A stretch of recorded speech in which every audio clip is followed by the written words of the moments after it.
तो बच्चों आज हम ये डायमेंशंस की एक बहुत इंपॉर्टेंट प्रॉपर्टी पढ़ने जा रहे हैं। ये प्रॉपर्टी है प्रिंसिपल ऑफ होमोजेनिटी।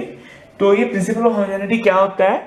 ये इसका मीनिंग है dimensions of various fundamental quantities involved in a formula और equation in each term on both side must be same. ये मैंने डेफिनेशन लिखी है इसकी। तो dimensions of various fundamental quantities का मतलब क्या है? Mass, length and time. Fundamental quantities mass, length and time, और भी 7 फंडामेंटल क्वांटिटीज हैं, लेकिन मैकेनिक्स में हम तीन ही फंडामेंटल क्वांटिटीज की स्टडी करते हैं। और इन ए फार्मूला और इक्वेशन, जैसे कि मैंने एक फार्मूला लिखा है, तो ये इक्वेशन भी हम, क्योंकि इक्वल साइन है तो इक्वेशन भी इसको बोलते हैं कई बार।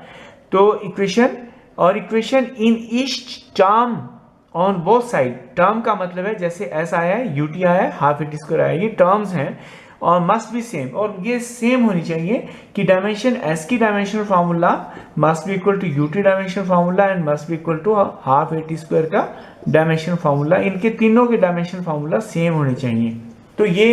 तो हम ये चेक कर लेते हैं इसमें पहले, फिर आपके आगे बढ़ते हैं। इसका थोड़ा सा और मीनिंग मैं क्लियर करूंगा।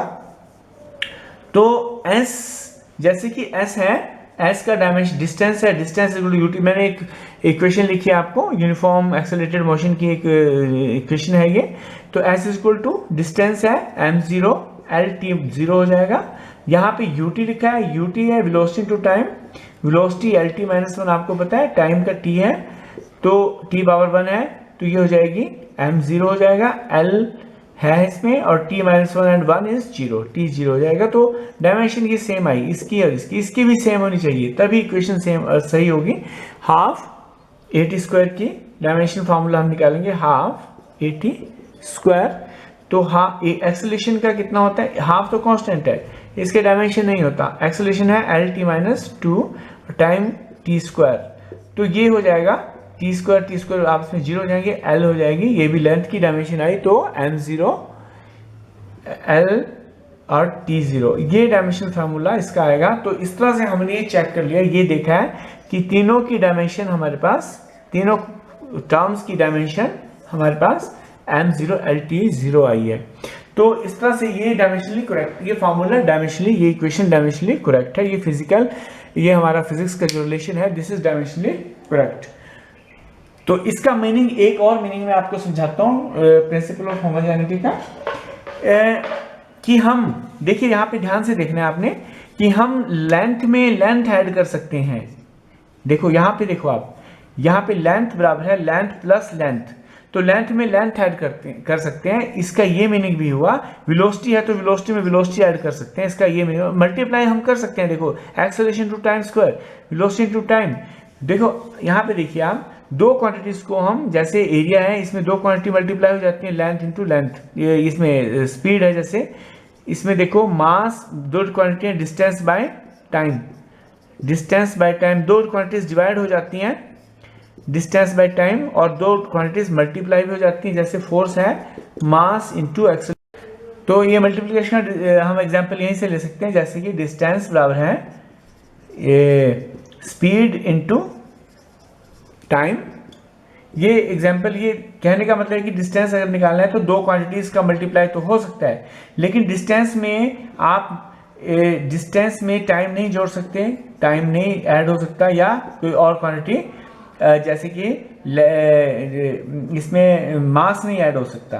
तो ये इसका ये भी मीनिंग निकलता है, तो आपने ध्यान रखना है। तो आप एक एग्जांपल मैं आपको देता हूँ, आप अभी एक एग्जांपल हम कर लेते हैं। एक एग्जांपल एग्जाम में बहुत आया है, p + a/v² v - b is equal to RT। तो इस टाइप का एग्जांपल है। तो इस इक्वेशन में ये आपने, ये P प्रेशर है और A एंड B कांस्टेंट है, V वॉल्यूम है। P प्रेशर है, V वॉल्यूम है, ये T टेम्परेचर है, R गैस कांस्टेंट है, कांस्टेंट क्वांटिटी है ये टेम्परेचर। तो इसमें ये A and B constant, A B constant हैं, तो इनके आपने डायमेंशनल फार्मूले निकालने। तो इस तरह का कोई एग्जांपल, इस तरह का क्वेश्चन आ सकता है। तो इसमें आपको प्रिंसिपल ऑफ होमोजेनिटी को बहुत अच्छी तरह से लगाना है, समझना है। इसका मीनिंग समझना है। देखिए अब ध्यान से देखना है आपने, तो यहाँ पे क्या है, दो क्वांटिटीज का प्रोडक्ट ये और ये क्वांटिटीज का प्रोडक्ट ये हो सकता है, लेकिन ये क्वांटिटी इसमें जब ऐड करते हैं दूसरी चीज, तो ये प्रेशर है, तो ये भी प्रेशर ही होनी चाहिए।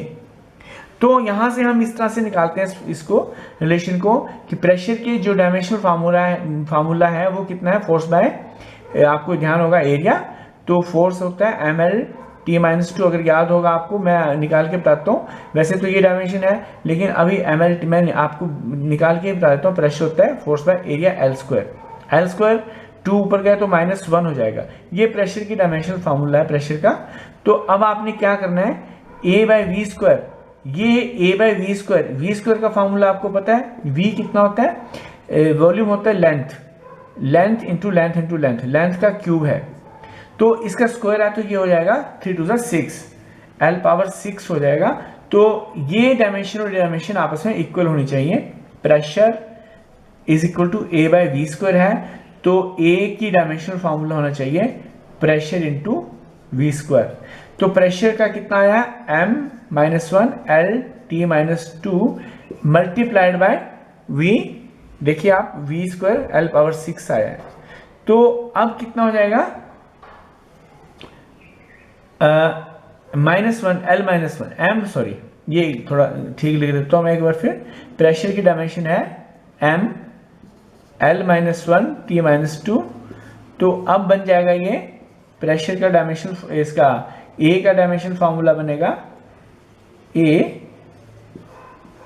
Is equal to m L6 और 1 5 T-2।